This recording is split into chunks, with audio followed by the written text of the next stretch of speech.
500 جو ممبرز ہوں گے وہ اسکولوں اور کالجوں کے ہائی اچیورز طلباء طالبات ہوں گے انشاءاللہ، اور ان کے لیے کوئی فیس آپ کے لیے مفت ہوگی، ان بچوں کے لیے اور بچیوں کے لیے فری، اور صرف سبزہ زار کے جو والدین ہیں ان کے بچوں اور بچیوں کے لیے یہاں پر جو کوئی فیس نہیں ہوگی، اور بچیوں کے لیے علیحدہ سپورٹس کمپلیکس اور بچوں کے لیے علیحدہ سپورٹس کمپلیکس ہے، اور تمام سہولتیں دونوں طرف بچوں اور بچیوں کے لیے یکساں ہیں، اور پھر ان شاندار سپورٹس کمپلیکس کو اچھی طرح چلانے کے لیے، دیکھ بھال کرنے کے لیے باقی جو 50% ممبرشپ ہوگی ان کے اوپر فیس لگائی جائے گی، تاکہ اس فیس سے یہ مشینیں، یہ تمام سوئمنگ پول، ان کی مینٹیننس ہر لحاظ سے اس کو بہت اعلیٰ پائے پہ رکھا جائے، تاکہ یہ 1 سال 10 سال کے نہیں بلکہ دہائیوں تک یہ سپورٹس کمپلیکس سبزہ زار کے بچوں اور بچیوں کے لیے ایک شاندار فیسلٹی بنی رہے۔ میرے نوجوان ساتھیوں، بزرگوں، بھائیوں اور بہنوں، میں آپ کو یہ آج کہنے آیا ہوں کہ کل ابھی بجٹ آیا ہے پاکستان کا، جو کہ وزیر خزانہ جناب اسحاق ڈار صاحب نے اس کا اعلان اسمبلی میں کیا۔ آپ نے بجٹ کے جو بڑے بڑے اعلانات سن لیے ہوں گے، میں صرف ایک بات کرنا چاہتا ہوں۔ میں نے خود پورے 2 ہفتے دن رات زرعی شعبے میں، انفارمیشن ٹیکنالوجی میں نوجوان بچوں کے لیے ان کو وظائف دینے کے لیے، ان کو جاب دینے کے لیے دن رات میں نے اس بجٹ کے لیے کام کیا، لیکن سب سے بڑا مرحلہ تھا کہ بجٹ میں غریب آدمی جو مہنگائی سے پس گیا ہے، لوگ ضرور، آپ بھی یہ ضرور کہتے ہوں گے کہ شہباز شریف یہ وہ تو نہیں ہے۔ ہم تو شہباز شریف کو جانتے ہیں جو ہسپتال بناتا تھا، دوائیاں فری دیتا تھا، جو یونیورسٹیاں بناتا تھا، فری لیپ ٹاپس بچوں کو دیتا تھا، ہسپتالوں اور یونیورسٹیوں میں اعلیٰ تعلیم مہیا کرتا تھا، سڑکیں بناتا تھا، سالڈ ویسٹ، PKLI، اس طرح کے شاندار منصوبے بنتے تھے۔ آج 1 سال سے کیا وجہ ہے؟ میں آپ کو آج یہ بتانا چاہتا ہوں کہ جب اپریل 2022 میں ہم نے اقتدار کا یہ ذمہ داری سنبھالی تو اس وقت IMF سے پچھلی حکومت کے معاہدے کو اس حکومت نے توڑ دیا۔ پھر اس کے بعد آپ نے دیکھا کہ دنیا میں مہنگائی کا ایک عروج تھا، تیل کی قیمتیں آسمانوں پر جا پہنچیں، کیونکہ یوکرین میں جنگ شروع ہو گئی، کھاد مہنگی ہو گئی، تیل مہنگا ہو گیا۔ پھر پچھلے سال تاریخ کا سب سے بڑا سیلاب آیا پاکستان میں، جس کے لیے ہم نے جو بھی ہمارے پاس وسائل تھے، میرے بزرگوں، بھائیوں اور بہنوں، ہم نے دیوانہ وار دن رات، کبھی سندھ میں، کبھی بلوچستان میں، کبھی KP میں، کبھی پنجاب میں، میں ہر جگہ پہنچا، اور جو کچھ بھی ہمارے پاس تھا وہ دکھی انسانیت کے قدموں میں نچھاور کیا۔ پھر آپ نے دیکھا کہ باہر کے ممالک نے بھی ہماری مدد کی، دوست ممالک نے بھی ہماری مدد کی۔ یہ وہ بڑے بڑے جو مسائل اور چیلنجز جس کا مجھے سامنا رہا، تیل کی قیمتیں آج بھی آسمانوں سے باتیں کر رہی ہیں۔ میں آپ کو کیا بتاؤں، جب گیس، کووڈ کے زمانے میں گیس کی قیمتیں دنیا میں زمیں بوس ہو گئی تھی، اس وقت کے سربراہ کو کوئی خیال نہیں تھا کہ میں یہ سستی گیس خرید کے پاکستان کے کروڑوں عوام کو، میں ان کو خوشحالی ان کو نصیب کروں، ان کے قدموں میں ڈالوں، ان کے جھولی میں ڈالوں، صنعتوں کو چلاؤں، زراعت کو چلاؤں۔ اس کو صرف ایک ہی مولیہ خولیہ تھا کہ کس طرح میں نے نواز شریف کو جیل میں بھجوانا ہے، کس طرح میں نے مریم نواز کو جیل میں بھجوانا ہے، کس طرح حمزہ نواز کو جیل میں بھجوانا ہے، کس طرح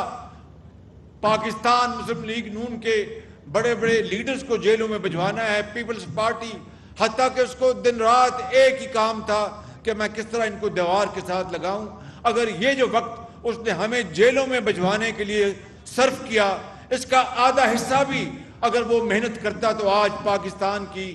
معیشت کا حال یہ نہ ہوتا۔ میں آپ کو یہ کہنا چاہتا ہوں کہ ان مشکل ترین حالات میں میرے پاس ایک بہت بڑا میرے سر پہ بوجھ تھا کہ کس طرح میں غریب آدمی کے لیے ان کی تنخواہ بڑھاؤں، کیونکہ مہنگائی اتنی ہو گئی ہے کہ آج ایک غریب آدمی کا 30,000 35,000 40,000 میں بھی اس کا گزارا نہیں ہے، 50,000 میں بھی گزارا نہیں ہے۔ کہاں سے وہ اپنی بچی کے لیے وہ تعلیم کی کتابیں لائے گا، بیمار بچے کے لیے دوائی لائے گا، اور ایک چھوٹے بچے کے لیے دودھ لائے گا، اور عید شب رات پر نئے جوڑا کہاں سے لے کے آئے گا؟ میں جانتا ہوں، آپ جانتے ہیں کہ اس وقت غریب آدمی بڑی مصیبت میں ہے۔ اس لیے ہم نے تمام تر مشکلات کے باوجود ہم نے جناب جو تنخواہوں میں اضافہ، جو سرکاری ملازمین ہیں ان کی تنخواہوں میں اضافہ 1 سے لے کے 16 گریڈ تک ان کو ہم نے 35% ہم نے اضافہ کیا، اور 16 سے 22 گریڈ تک ہم نے ان کی تنخواہ میں 30% اضافہ کیا۔ جو ریٹائرڈ لوگ ہیں ان کی پینشن میں 17% ہم نے اضافہ کیا، اور اسی طریقے سے جو منیمم جو تنخواہ ہے کم سے کم اس کو ہم نے 25,000 روپے سے بڑھا کر 32,000 روپے پہ کیا۔ یہ ان مشکل حالات میں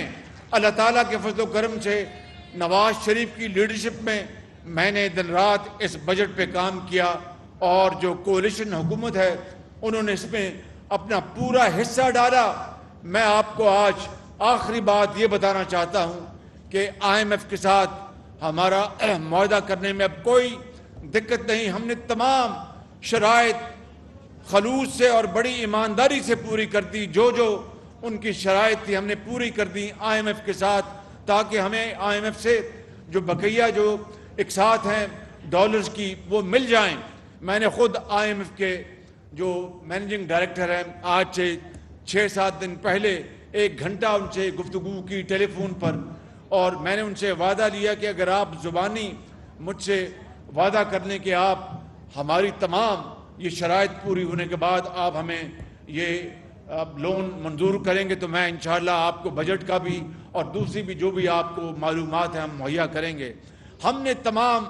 اپنی جو طرف سے جو بھی شرائط تھی وہ پوری کر دیں۔ اب انشاءاللہ مجھے امید ہے کہ IMF کا معاہدہ اسی مہینے میں ہوگا، اور IMF کے اس معاہدے کے نتیجے میں ہمیں جو اقساط ہیں بلینز آف ڈالرز کی وہ ملیں گی، مجھے پوری امید ہے۔ لیکن اگر خدا نہ خواستہ اس کے باوجود بھی اس میں وہ کوئی تاخیر ہوئی تو انشاءاللہ پھر میں آپ سے خطاب کروں گا۔ اللہ تعالیٰ نے اس ملک کو بڑی وسائل سے نوازا ہے، اللہ تعالیٰ نے آپ جیسے جری لوگ دیے ہیں، بڑے بڑے کروڑوں نوجوان، کروڑوں بیٹیاں جو بڑی قابل ہیں، بڑی ذہین ہیں۔ ہمارا کسان ہے، ہمارا مزدور ہے، ہمارا کارخانے دار ہے، ہمارا سرکاری افسر ہے، فوجی ہے، پولیس والا ہے، سیاستدان ہے۔ کوئی گھبرانے کی بات نہیں، اللہ تعالیٰ انشاءاللہ پاکستان کو ہمیشہ محفوظ رکھے گا۔ 9 مئی کا جو واقعہ ہے وہ آپ جانتے ہیں، وہ کسی دشمن کی دشمنی سے کم نہیں تھا۔ 9 مئی کا واقعہ آپ اندازہ کریں کہ بڑے بڑے حادثے ہوئے 75 سالوں میں پاکستان کی تاریخ میں، کبھی کسی نے جا کر فوجی تنصیبات پر حملہ نہیں کیا، کبھی کسی جا کر قائد اعظم کے گھر کو نشانہ نہیں بنایا۔ 9 مئی کو جن لوگوں نے عمران خان نیازی کے اکسانے پر یہ پاکستان کے اندر اتنا بڑا فساد برپا کیا، میرے بزرگوں، بھائیوں اور میری بہنوں، یہ تو دشمن بھی 75 سال میں پاکستان کے ساتھ نہ کر سکا۔ اس لیے قانون اپنا راستہ لے گا، کسی جو کہ قصوروار نہیں ہے اس کے ساتھ کوئی زیادتی نہیں ہوگی، اور جو اس میں ملوث ہیں قانون کے مطابق ان کو سزا ملے گی، تاکہ پاکستان میں رہتی دنیا تک دوبارہ کوئی اس طرح کی حرکت نہ کر سکے۔ اس لیے میرے بزرگوں، بھائیوں اور نوجوان ساتھیوں، آپ کو یہ علم ہونا چاہیے کہ جب تک سیاسی استحکام نہیں آئے گا، ہم لاکھ کوششیں کر لیں، معاشی استحکام نہیں آ سکتا. اس کے لیے نواز شریف کی لیڈرشپ میں مسلم لیگ نون اور ہم سب مل کر انشاءاللہ اس ملک کے اندر سیاسی استحکام لائیں گے. اور یقین رکھیں جس طرح ماضی میں نواز شریف کے دور میں پنجاب میں اور پاکستان میں ترقی اور خوشحالی کے ہر طرف خوشبوئیں ہوتی تھیں، انشاءاللہ وہ وقت آئے گا اور ضرور آئے گا. اور میں آپ سے وعدہ کرتا ہوں کہ جب تک میری جان میں جان ہے میں آپ کی خدمت کرتا رہوں گا. پاکستان پائندہ باد.